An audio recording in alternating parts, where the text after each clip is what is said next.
Episode 39۔ اگلے 24 گھنٹے میں نے شدید تذبذب کے عالم میں گزارے۔ میں جیسے ایک دوراہے پر کھڑا تھا۔ ایک راستہ فرار کا تھا، دوسرا خود کو گرفتاری کے لیے پیش کرنے کا۔ دونوں راستوں پر خطرات موجود تھے، لیکن میں دونوں میں سے کوئی بھی راستہ اختیار کرتا اس سے پہلے میں ایک بار بیبے اور عارفہ سے ضرور ملنا چاہتا تھا۔ میں بیبے کی پائتی کی طرف بیٹھ کر دیر تک ان کی ٹانگیں دبانا چاہتا تھا اور ان کی ممتا کو اپنے سارے دکھڑے سنانے کے بعد ان کی رائے اور ان کی دعائیں لینا چاہتا تھا۔ کس سوچ میں ہو یار؟ تیمور نے دودھ پتی والی پیالی میری طرف بڑھاتے ہوئے کہا۔ وہی جو تم سوچ رہے ہو، کس طرف جانا چاہیے؟ میں نے خود کو کھتر کے لحاف میں لپیٹ کر جواب دیا۔ میں تو گرفتاری دینے کے حق میں نہیں ہوں، آگے تم جیسا کہو گے ویسا کروں گا۔ یار میں کچھ بھی کرنے سے پہلے ایک اور کام کرنا چاہتا ہوں، میں بس ایک بار ماں سے ملنا چاہتا ہوں۔ یار دل تو میرا بھی بڑا چاہتا ہے، پر میری ماں تو قبر میں ہے۔ ویسے یار یہ کیا بات ہے، بندہ جب کسی سخت مصیبت میں پھنستا ہے، چاہے وہ کتنا بھی برا ہو، اسے ماں کی گود ایک بار ضرور یاد آتی ہے۔ میرا بھی دل چاہ رہا ہے کہ میری ماں میرے سامنے ہو اور میں ایک بار اس کی گود میں سر رکھ کر اچھی طرح رو لوں۔ تو پھر ہم دونوں چلیں گے یار، ماں تو ہمارے پاس ہے نا، سمجھو ہم دونوں کی ماں ہے۔ اسی دوران میں شاہ نواز ایک میلی سی لالٹین لیے اندر داخل ہوا۔ غالباً اس نے ہمارے آخری فقرے سنے تھے۔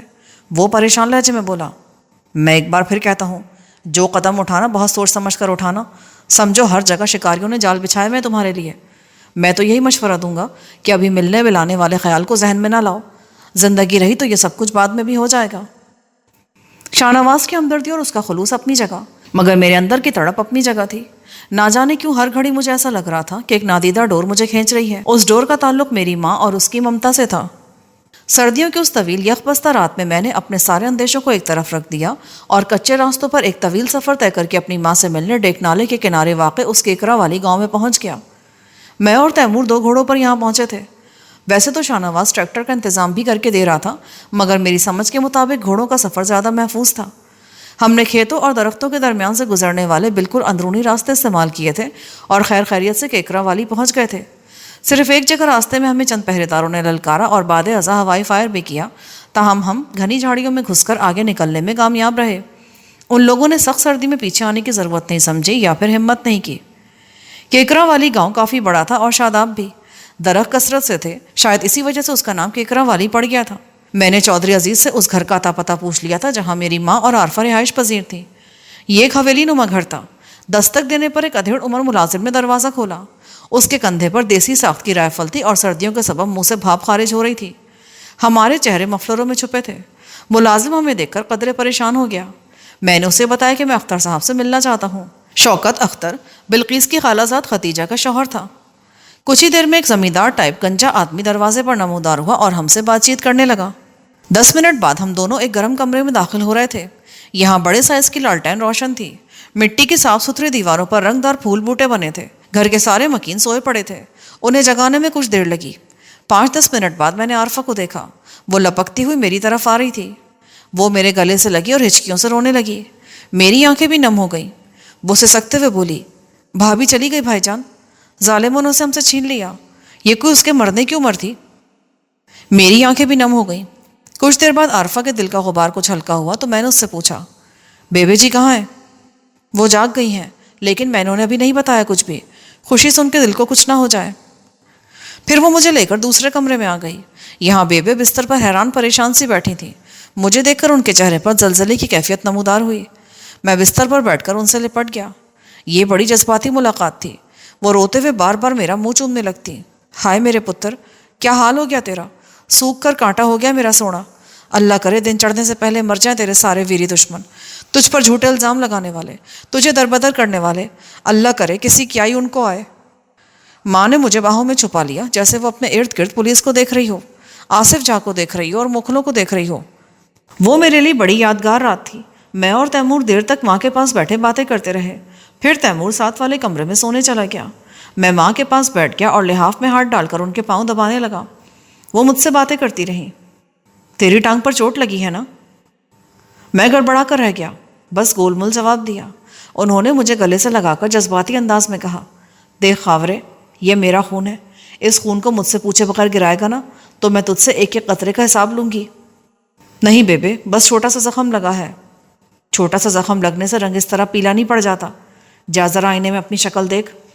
میں نے ماں کو بتایا کہ میں بھی تھوڑی دیر میں واپس چلا جاؤں گا، تو وہ جلدی سے اٹھ کر بیٹھ گئیں۔ بالکل نہیں، خبردار کو ایسی ویسی بات کی تو میں نے تجھے کہیں نہیں جانے دینا۔ زیادہ نہیں تو 5-6 دن تجھے اور تیرے دوست کو ضرور میں اپنے پاس رکھوں گی۔ پتہ نہیں کہاں کہاں خچل خوار ہو رہے ہو، روکھی سوکھی کھا کر ہڈیاں نکل آئی ہیں۔ تم دونوں کو اپنے ہاتھ سے پکا کر کھلاؤں گی، دیکھنا 2-4 دن میں ہی چہرے کی رونق واپس آ جائے گی۔ وہ ماں کی زبان بول رہی تھی، مگر مجھے حالات کی زبان سمجھنی پڑ رہی تھی۔ میں نے انہیں اپنی مجبوریاں بتائیں اور انہیں سمجھانے کی کوشش کی۔ وہ بہت آزردہ خاطر ہوئیں۔ عارفہ بھی اپنے بچے سمیت آ گئی اور میرے بازو سے چمٹ کر بیٹھ گئی۔ آخر ہمارے درمیان طے ہوا کہ میں آج رات نہیں جاؤں گا، کل بھی سارا دن ان کے پاس رہوں گا اور رات کو 10-11 بجے کے بعد یہاں سے نکلوں گا۔ رات کافی ہو چکی تھی، لیکن عارفہ اسی وقت ہمارے لیے گڑ والے چاول پکانے میں مصروف ہو گئی۔ میں بیبے کے پاس بیٹھا رہا اور ان سے باتیں کرتا رہا۔ ان کی ممتا کی گرمی لحاف کے راستے میرے جسم میں منتقل ہو رہی تھی اور عجیب سا سکون بخش رہی تھی۔ میں نے بڑے محتاط لفظوں میں اور بڑی نرمی کے ساتھ بیبے کے کانوں تک یہ بات پہنچا دی کہ مجھے کچھ عرصے کے لیے یہاں سے باہر جانا پڑے گا۔ کہاں؟ بیبے کے چہرے پر پھر اندیشوں کے سائے لہرا گئے۔ شاید کراچی یا پھر کوئٹہ کی طرف۔ میں نے جان بوجھ کر قبائلی علاقے کا نام نہیں لیا۔ ان کی آنکھوں میں نمی آ گئی۔ بیبے دیکھیں، لوگ برسوں کے لیے دبئی، کویت وغیرہ چلے جاتے ہیں، یہ تو چند مہینوں کی بات ہے، پھر کسی نہ کسی طرح آپ تک اپنی خیر خیریت میں پہنچاتا رہوں گا۔ چودھری عزیز اور بلقیس وغیرہ سے تو آپ کا رابطہ رہے گا نا؟ لوگ دبئی کویت وغیرہ جاتے ہیں تو وہ اپنی خوشی سے جاتے ہیں، تو جان بچانے کے لیے چھپتا پھر رہا ہے، تیرے پیچھے پولیس لگی ہوئی ہے، میں کس منہ سے تجھے کہوں کہ چلا جا۔ آپ پریشان نہ ہوں، میں کوئی ابھی تو نہیں چل پڑا ہوں، ابھی تو بس سوچ رہے ہیں۔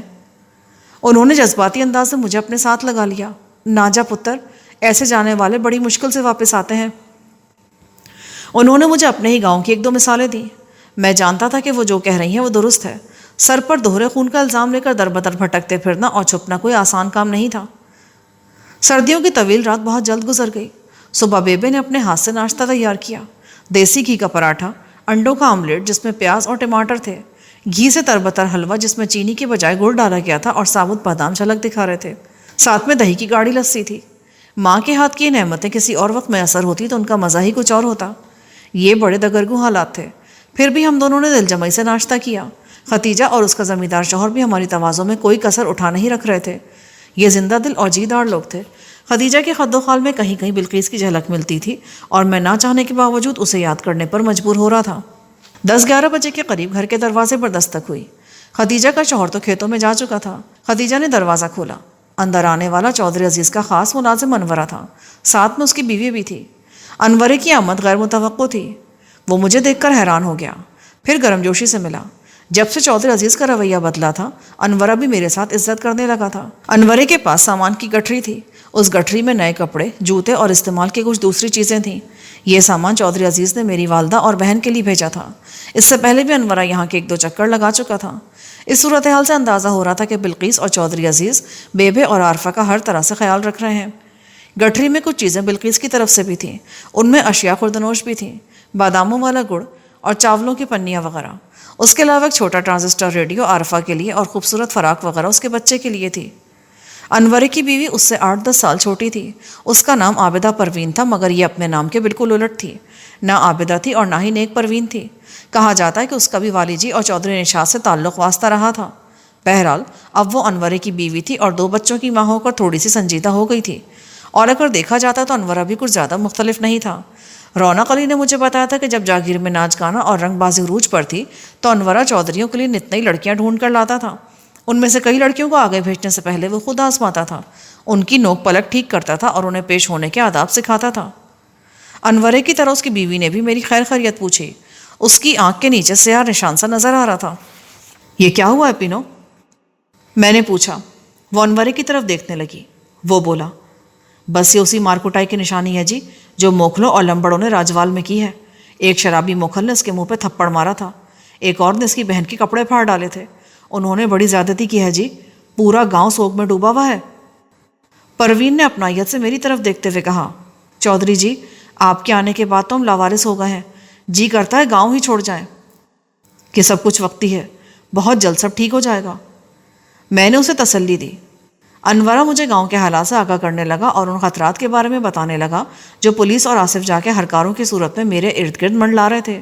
اس نے بتایا کہ آصف جا کے 4 قیمتی کتوں کی موت علاقے میں اسی طرح مشہور ہوئی ہے جس طرح قریباً 2 سال پہلے بنگالی شیر کی موت مشہور ہوئی تھی۔ ہماری گفتگو کے دوران میں عارفہ کا بچہ کھیلتا ہوا پینو کی گود میں چلا آیا تھا. وہ اسے بار بار چوم رہی تھی. نظر شناس عورت بچے کو پیار بھی اس انداز سے کرتی ہے کہ اس میں مرد کی دلچسپی کا سامان موجود ہوتا ہے. مجھے یہ انداز اچھا نہیں لگ رہا تھا. میں اٹھنے کا سوچ ہی رہا تھا کہ ایک عجیب واقعہ ہوا. بیبے اپنے نواسے کو پینو کی گود سے لینے کے لیے جھکی. انہوں نے بچے کو اٹھایا. پینو کا رنگین دوپٹہ بچے کی مٹھی میں تھا.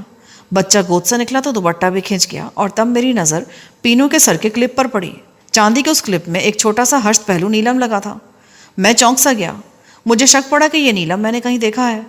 پتہ نہیں یہ اصلی تھا یا نقلی، لیکن میں نے اسے دیکھا ہوا تھا. میں نے ذہن پر زور دیا مگر کچھ بھی میری سمجھ میں نہ آیا. میں انورے اور تیمور کے ساتھ دوسرے کمرے میں جا بیٹھا اور ان سے باتیں کرتا رہا، مگر نہ جانے کیوں میرا دھیان اس چھوٹے سے نیلے پتھر ہی کی طرف رہا. انورے نے مجھے اور تیمور کو بڑی رازداری سے آگاہ کرتے ہوئے بتایا، کل رات ٹرک والے غلام خان سے چودھری صاحب کی ساری بات ہو گئی ہے. وہ کل رات اپنا ٹرک لے کر مقررہ جگہ پر پہنچ جائے گا. اس نے ہر طرح تسلی دی ہے. اور ٹریکٹر؟ تیمور نے پوچھا. وہ تو ہمارے ہاتھ کا کام ہے، اس کا کوئی مسئلہ نہیں، انورے نے کہا. باتیں کرتے کرتے اچانک میرے ذہن میں پھلجھڑی سی چھوٹ گئی. اس چھوٹی سی پھلجھڑی میں اتنی روشنی تھی کہ میرا دماغ روشنی سے بھر گیا. مجھے یاد آ گیا تھا کہ یہ چھوٹا سا ہست پہلو نیلا پتھر میں نے کہاں دیکھا تھا.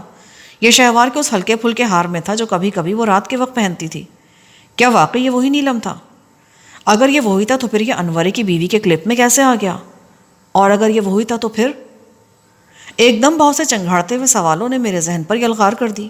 مجھے اپنے جسم میں ایک نہایت تیز سنسناہٹ رینگتی ہوئی محسوس ہوئی. میں اپنی جگہ سے اٹھ کھڑا ہوا. میری آنکھوں کے سامنے اس خاص بناوٹ کے نیلم کے سوا اور کچھ نہیں تھا، اور میرا دل گواہی دے رہا تھا کہ یہ نیلم شہوار کے ہی ہار کا ہے.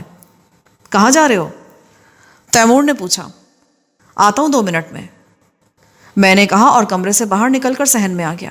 میرے اندر ایک کھلبلی سی مچ گئی. میں نے اس سے پہلے شہوار کے قتل کے حوالے سے بہت سے لوگوں کے بارے میں سوچا تھا، کئی ایک پر شک بھی کیا تھا، مگر عجیب بات ہے کہ ابھی تک میرا ذہن انورے یا چودھری عزیز وغیرہ کی طرف نہیں گیا تھا. شاید اس کی ایک وجہ یہ بھی تھی کہ میں کافی عرصے سے چودھری میں مثبت تبدیلیاں محسوس کر رہا تھا، اور کچھ مواقع ایسے بھی آئے تھے جب اس نے موقع مہیا ہونے کے باوجود میرے ساتھ دشمنی نہیں کی تھی. لیکن آج سردیوں کے اس بیمار سی دھوپ والے اداس دن میں ایک چھوٹے سے اشارے نے میرے دل و دماغ کی ساری کیفیتیں بدل ڈالی تھیں. انورہ اور اس کا آقا چودھری عزیز ایک دم ہی ایک نئے رنگ میں میرے سامنے آ رہے تھے.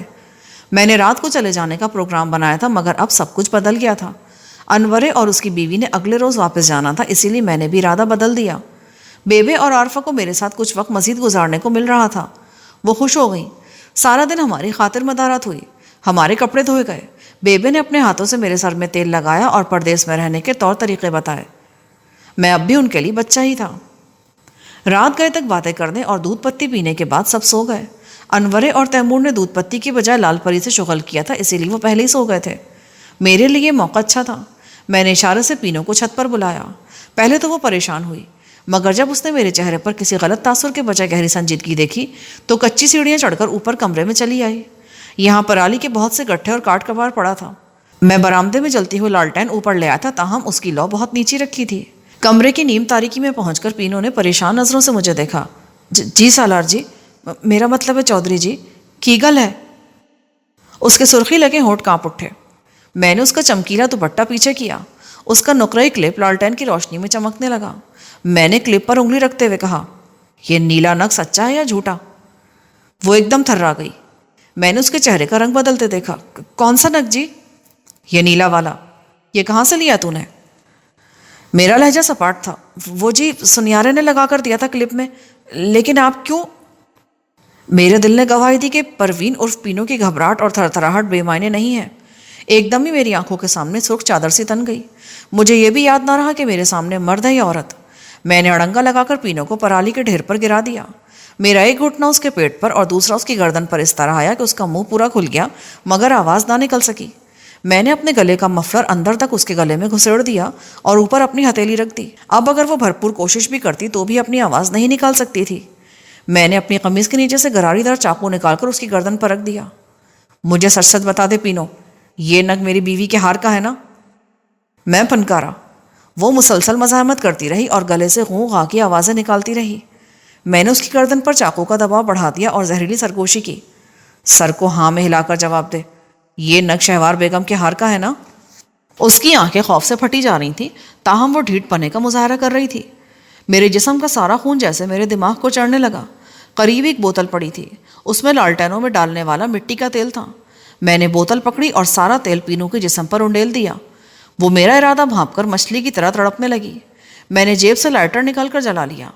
لائٹر کا شعلہ اس کی آنکھوں سے چند انچ کے فاصلے پر رکھتے ہوئے کہا، میں تجھے جلا کر کوئلہ کر دوں گا، یہ آخری موقع ہے، بالکل آخری۔ اپنا سر ہلا کر بتا دے کہ یہ شہوار کے ہار کا نگ ہے۔ ان لمحوں میں واقعی ہر حد تک جانے کو تیار ہو گیا تھا۔ میری آواز میں کچھ ایسی درندگی تھی کہ پینو کا رنگ بالکل ہلدی ہو گیا۔ اس نے پھٹی ہوئی آنکھوں کے ساتھ مجھے دیکھا اور پھر اپنا سر اس بات میں ہلا دیا۔ اس کے ساتھ ہی وہ رونے لگی۔ اس کی سرما لگی آنکھوں سے ٹپا ٹپ آنسو گرنے لگے۔ پورے کمرے میں مٹی کے تیل کی بو پھیل گئی تھی، تاہم مجھے امید تھی کہ یہ بو نیچے نہیں پہنچے گی۔ دیکھ، میں تیرے منہ سے کپڑا نکال رہا ہوں، اگر تو نے ہلکی سی بھی آواز نکالی نا تو اسی جگہ تجھے جان سے مار دوں گا، اور خون کے الزام تو مجھ پر پہلے ہی لگ چکے ہیں، اب ایک اور بھی لگ جائے گا تو کوئی خاص فرق نہیں پڑے گا۔ میری بات سمجھ رہی ہے نا؟ جلتا ہوا لائٹر بدستور میرے ہاتھ میں تھا۔ اس نے جلدی سے اس بات میں سر ہلا دیا۔ میں نے لائٹر بجھا کر جیب میں ڈال لیا۔ تیز دھار چاقو بدستور میرے دوسرے ہاتھ میں موجود تھا۔ اس کا 8 انچ لمبا پھل لالٹین کی زرد روشنی میں دمک رہا تھا۔ میں نے مفلر پینو کے منہ سے نکال لیا اور اسے حکم دیا کہ وہ دیوار سے ٹیک لگا کر بیٹھ جائے۔ ہاں اب بتا، شہوار کے ہار کا یہ نگ تیرے پاس کیسے پہنچا؟ میں نے کلپ اس کے بالوں سے کھینچتے ہوئے پوچھا۔ مجھے نہیں پتا یہ کس کا ہار تھا، انور نے اسے نمکدانی میں نمک کے نیچے رکھا تھا، میں نے دیکھ لیا، اس کا یہ ایک نگ پہلے سے اترا ہوا تھا، میں نے لے لیا۔ وہ اپنے بیان سے مکر رہی تھی۔ ابھی تھوڑی دیر پہلے اس نے سر ہلا کر اقرار کیا تھا کہ یہ شہوار کے ہار کا نیلم ہے، اور اب وہ کہہ رہی تھی کہ اسے پتہ نہیں۔ میں نے چاقو پھر سے اس کی گردن پر رکھ دیا۔ مجھے صرف ایک بات بتا، یہ نیلم شہوار کے ہار کا ہے یا نہیں؟ میں سچ کہتی ہوں، مجھے نہیں پتا کہ وہ ہار کس کا تھا، انور نے اسے نمکدانی… یہ بکواس تو پہلے بھی کر چکی ہے، اب مجھے بتا کہ وہ ہار کہاں ہے۔ میں نے اس کے بال مٹھی میں جکڑے۔ مجھے نہیں پتا، میں سچ کہتی ہوں، ایک دن میں نے دیکھا تو ہار وہاں نمکدانی میں نہیں تھا۔ وہ رو رہی تھی اور اس کا سرما اس کے رخساروں کو سیاہ کرا تھا۔ تمہارا مطلب ہے کہ انور نے ہار کہیں بیچ دیا ہے، اور تم یہ بھی بتانا چاہ رہی ہو کہ انور کو اس بات کا پتہ نہیں کہ تم نے ہار میں سے ایک نگ لیا تھا؟ اس نے ان دونوں سوالوں کے جواب تقریباً اس بات میں دیے۔ وہ کافی موٹی کھال کی عورت تھی اور یہ بات صاف صاف ماننے کو تیار نہیں تھی کہ کلپ کا نیلا نگ جس ہار سے اترا ہے وہ شہوار کا ہار ہے۔ بہرحال اس کا یہ اقرار بھی کافی تھا کہ یہ نگ سونے کے ہار سے اتارا گیا ہے، اور یہ ہار انور نے گھر کی ایک فالتو نمکدانی میں نمک کے نیچے چھپایا ہوا تھا۔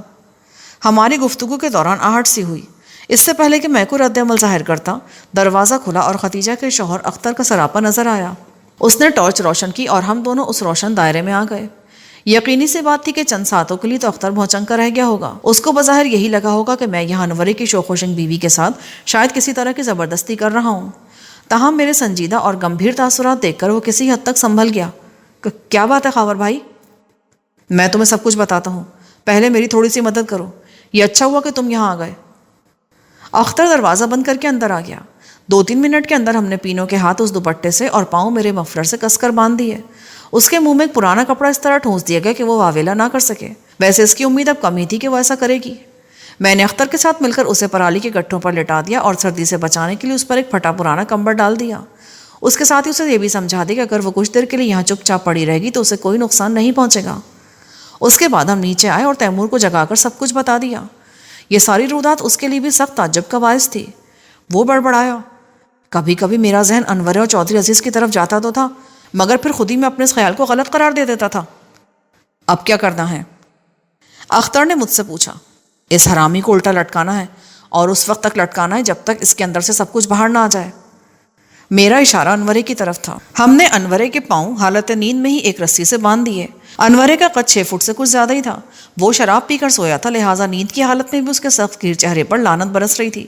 منہ تھوڑا سا کھلا تھا اور ہر بدبودار سانس کے ساتھ مونچھیں تھوڑا سا پھڑپڑا جاتی تھیں۔ وہ عیاشیوں کے حوالے سے راجوال کے چودھریوں کا درمیانی آدمی یعنی مڈل مین تھا۔ چودھریوں کے لیے عورتوں کا انتخاب کرتے ہوئے وہ نہ جانے کتنی عورتوں کو اپنے چوڑے چکلے جسم کے نیچے رون چکا تھا۔ ہم نے انورے کے پاؤں حالت نیند میں ایک رسی سے باندھ دیے۔ وہ بس تھوڑا سا کسمسایا اور دوبارہ خراٹے لینے لگا۔ جب ہم رسی کی مدد سے اسے چارپائی کے ساتھ باندھ رہے تھے تو وہ جاگ گیا اور ہمیں گھورنے لگا۔ پھر اس نے اٹھنے کی کوشش کی، مگر تب تک رسی کے 3-4 بل اسے چارپائی کے ساتھ جکڑ چکے تھے۔ یہ کیا ہے؟ وہ ہکلایا۔ ابھی تجھے تیرے سارے سوالوں کے جواب دیتے ہیں۔ تیمور نے مضبوط رسی کو چارپائی کے گرد ایک اور چکر دیتے ہوئے کہا۔ اس کا رنگ فق ہو گیا، پھر یوں لگا کہ وہ چلانے کا ارادہ کر رہا ہے۔ اس نے منہ کھولا ہی تھا کہ میں نے تیز دھار چاقو اس کی شہرک پر رکھ دیا۔ آواز نکلی نا تو آواز کے ساتھ ساتھ تیرے گندے خون کا فوارہ بھی نکلے گا۔ میرا لہجہ دو ٹوک تھا۔ انورہ تھرا کر رہ گیا۔ شاید اسے وہ وقت یاد آ گیا تھا جب ہم نے اسے باغبان فاضل کے گھر میں سلطانی گواہ بننے کی رعایت دی تھی، اور پھر کچھ ہی دیر بعد 3 نامی گرامی ڈکیتوں کو عبرت ناک طریقے سے موت کے گھاٹ اتار دیا تھا، اور یہ سب کچھ اس کی گواہی پر ہوا تھا۔ انورے سے پوچھ تاچھ شروع کرنے سے پہلے ہم نے باقی گھر والوں کو جگایا اور انہیں اوپر کے کمروں میں بھیج دیا۔ وہ سب پریشان تھے، خاص طور سے بیپے کی آنکھوں میں کئی ڈرے ہوئے سوال تھے۔ کیا بات ہے خاورے، تو مجھ سے کچھ چھپا رہا ہے؟ کوئی نئی مصیبت گلے نہ پڑ جائے؟ فکر نہ کرے بیبے، اب کوئی نئی مصیبت نہیں پڑے گی۔ اب شاید مصیبتیں ٹلنے کا وقت آ گیا ہے، آپ بس دعا کریں۔ ان کے خشک ہونٹ دعائیہ انداز میں ہلنے لگے۔ میں انہیں دیگر گھر والوں کے ساتھ اوپر چھوڑ آیا۔ شاید ان حالات میں یہ خوشگوار کروٹ محسوس ہو رہی تھی، اس کا سبب بیبے ہی تھی۔ بیبے کا پیار ہی تو مجھے یہاں کیکرا والی کے اس گھر میں کھینچ لایا تھا، اور پھر انوری کی بیوی کے سر سے اوڑھنی یوں سر کی تھی جیسے دست قدرت نے کسی راز سے پردہ ہٹا دیا ہو۔